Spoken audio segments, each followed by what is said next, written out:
speaking with Emmy-winning Sean Callery, who's one of the most prolific TV composers working today. Sean is behind the music on some of the most watched and critically acclaimed series on TV, like 24, Homeland, Bones, Elementary, and many, many others. Sean Callery returns to the world of Jack Bauer in 24 with Live Another Day starting on May 5th, and a fourth season of Homeland, which is coming up as well. Sean, so great to chat with you again.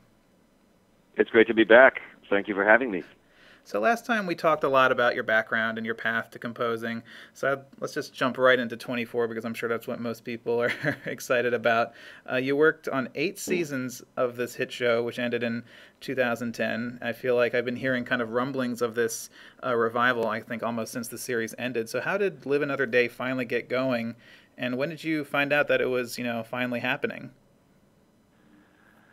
I found out about it about a year ago, along with everybody else. It was announced in the trades and on TV that Fox was able to work out a situation with Kiefer and some other cast members to return for a 12-episode arc. There was always all this talk about a possible film franchise, right? And they were pursuing that, and there was always a lot of issues with timing of schedules for the writers and for the actors and so forth. And then out of the blue comes this really unique 12-episode arc idea in the series that's going to start in May and air for 11 consecutive weeks with a 2-hour premiere front. And that's how I learned about it. It was very exciting. I mean, it was a little surreal because, I started working on the show. The very first time I started working on 24 was 13 years ago this month when we did the pilot, Yeah, 2001. So, you work on a pilot, you don't know if the show's going to be a success or not, and here we are, talking 13 years later. I'm going to be 50 this year, and we're still scoring. I'm still scoring for the show, and it's a great joy. It's a great pleasure to be back on it. So what was it like jumping back into that world that you've worked on for it so long? Was it as easy as picking up right where you left off, or was it more along the lines of kind of blowing the dust off and putting the pieces back together again and see what's new and what we can make from what was left over? Well, it's funny. It's a little bit of both, because when I first looked at the first episode, like on the spot, it felt like the show you always remembered. Right. It was like putting on your favorite shoe or sweater or shirt or whatever. It felt immediately familiar. And then at the same time, it was it's filmed in London. There were lots of new characters, and that was very exciting. So it was a little bit of both. There was a little bit of nostalgia, and then also a very much sense of newness. Mm-hmm. And then when you start exploring the scores, when you start going back into the sort of language, the musical language of the show, that was a kind of a funny experience, because sometimes I'll have listened to. I took some time to watch some of the older episodes just to sort of get reacquainted with the energy of the show, because I hadn't worked on an episode of 24 in over 3 years, mm-hmm. and it's just I remember hearing some sounds and some approaches. I was like, geez, I don't even remember how I did that. I don't even remember what that sound was. So it was kind of funny. It was a bit of an archaeological dig for a bit, and but overall with the producers and the cast and stuff, there's a lot of excitement about it. I think people really cared for this for the show. It was one of the best crews I've certainly ever worked with, and that is extending itself now into this additional chapter, which is just great.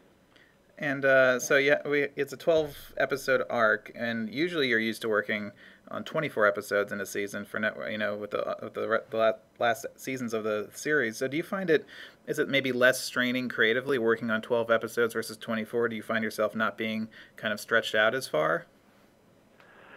Well, I think the biggest difference, 24, when it ran for 24 episodes, the biggest problem that I remember the writers having is when Jack Bauer had to get from Los Angeles to Woodland Hills, or someplace out 40 miles away outside of Los Angeles. Right.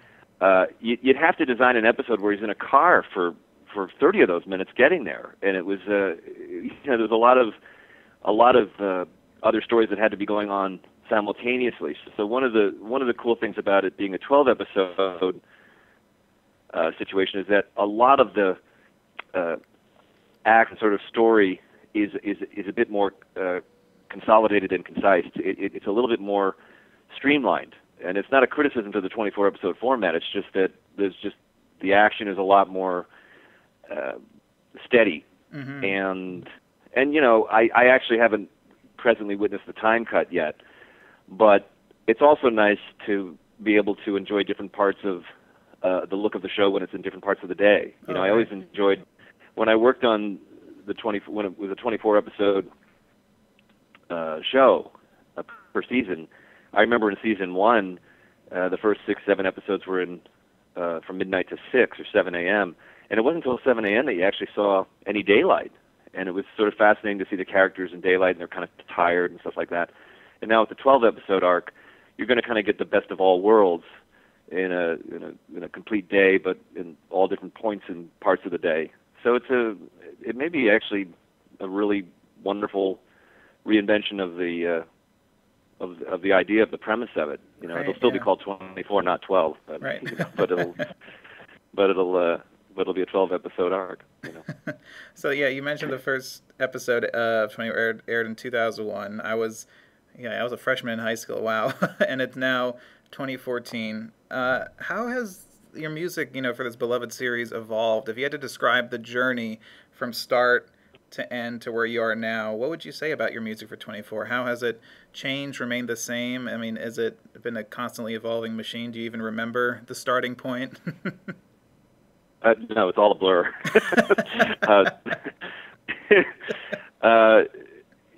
I'd like to think what I did is what I did is follow the story just like everyone else did. You know, the Jack Bauer, the story was always about Jack Bauer and his sense of heroism and sacrifice towards the greater good. And if you follow Jack Bauer's life, he started off as the head of CTU, and then as the seasons went on, he paid a very big price for his service. And towards the end of the season, as we saw at the end of season 8, he was outcast. He was on the run. Right. And so the music, I think over time, played sometimes to his isolation and to his rogueness, if you will, when he took chances and so on. I think also the storyline sometimes also dictated a lot of what the music was going to do and sound like. For example, in season 2, we had a nuclear weapon threat versus season 1, which was a presidential candidate assassination threat. So there was I remember in season 2, the producers called me and said, "This threat is really like everywhere. It's like when you get up." I think he said it to me. He said, "You know how you get up and you look outside, it's cloudy, and you know there's a storm, and you just feel this overall sense like the storm's coming." Mm-hmm. And that's a much different feeling than season 1 was. And so for each season, I tried to evolve, tacking with the story as best I could. It's kind of a long answer to your question. But no, it's awesome. That's a great answer. I love it. I mean, it becomes its own thing. I think, you know, music when it's running that long and it's coming from you and it's kind of being part of this world. And I think it's a really interesting thing to watch a series' music evolve over that many years. You know, 8 years, and even other series too that I love, like Lost. Seeing Michael Giacchino's music evolve, it's just very different, and how every composer kind of does it, and how the music kind of moves with the story and everything. It's really interesting. I really love it. Yeah. But I mean, I think everybody who works on a show. I mean, if you have a show that lasts at all, you know, but if you start looking at shows that last 5, 6, 7, 8 years, there has to be some growth there, some DNA, you know, some organic growth on behalf of everybody. Right. You know, writers, actors, composers, everybody, director of photography. I think everything has to sort of grow, or otherwise it. How could it survive? It just has to sort of evolve, if you will. And 24 just had this ability to do so. It was no one knew it was going to be a success. It's just then here it's just great to. It was great to be a part of the show, and it's great to be part of this new chapter. And as I was browsing your IMDb, and there was one thing that I noticed that kind of stood out, that they had a 24 Indian version, and that sounds extremely interesting. Were you working on another country's adaptation of the show from the U.S. version? This is the first I'm hearing of it, so this is real-time news here. Really? No, I don't know any. The 24. I think actually I did remember reading. Actually, now this is sort of ringing a bell. You're saying it's a version of 24, and it's filmed in India, and it's a completely different storyline? I think so. It was. I was looking it up on IMDb. I don't know if they. I guess they. Since you don't know about it, I guess you didn't work on it. But I guess maybe they used your music or something. But it's on your credits list, including some of the original writers. So I guess they adapted it for Indian television, and I don't know. I thought if you were part of it, that would have been cool. But if you're not, I guess they. Well, that is cool. That's cool that the show is.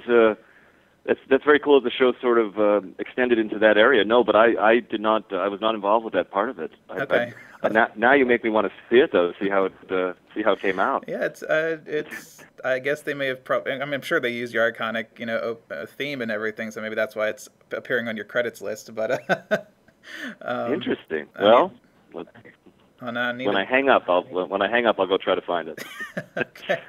Well, in addition to 24, you're also working on another huge show, Homeland, which is an entirely different animal. The show is now moving into its season 4. I guess that's coming up, and I guess it's similar to 20. I mean, you have the same kind of personality. You're working with the same people that worked on 24. It's heavy on both plot and character, and it's a very plot-driven show with a lot of things going on. Is there a difference in scoring plot versus scoring character, or do you even separate it that way? Like, how do you write differently for maybe character fleshing out, or do you write differently for action? I mean, is it a different process for you? Yes, it is. 24 and Homeland are the process of scoring remains the same in terms of sitting down and creating music that serves the story and serves the picture. Right. However, on 24, and again, it wasn't planned this way, but 24 sort of enjoys kind of an adrenaline rush of movement, and it's just sort of worked out that Jack Bauer's sort of movement and frenetic pace throughout the story, that it made sense that the music sort of follow him. And so the music kind of tacks all over the place with the real-time format. Mm-hmm. And as you know, with the 24 storyline, there were boxes and other storylines unfolding simultaneously. And so we developed a sort of musical language where the subtle message, if you will, was that no matter where anybody is in the world, there are all these stories unfolding simultaneously, and the music was trying to help convey that without actually banging on the head of viewers to say so. So that was the 24 experience in terms of spotting and placing music for the show. For Homeland, it's a far more understated and perhaps much more sparsely scored project. Mm-hmm. And the governing moments, or the governing how should I say this? Forgive me, I'm having trouble finding the words today. No. The governing principle for me when you're composing it is musically you never be offering up something that informs the viewer how they should be feeling. Okay, right.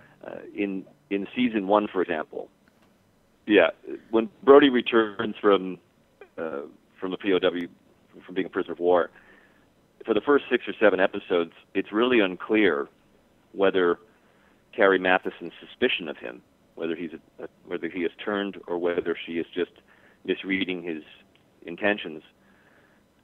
It's unclear whether her suspicions are valid or not. So whenever Brody was doing something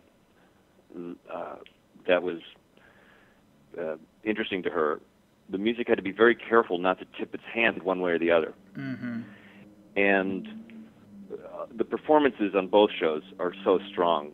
And in Homeland, when the music comes in, there's such a it comes in for a very, very economic purpose. You know, whatever it has to play, whatever it's participating in, whatever moment it's enhancing, it does so, and then it never stays or lingers or continues for any longer than it needs to. We spend an awful lot of time massaging where music comes in and where it goes out, so that it doesn't distract or take anything, take anybody out of the moment. Right. The show's it's extraordinarily delicate, and it's a wonderful project to work on. It's one of the few projects that when I score the show, the producers come over. Primarily, it's Alex Gonza. He comes over, and we play the entire show down in real time. Even if there's 15, 20 minutes to score, we'll play the whole show down.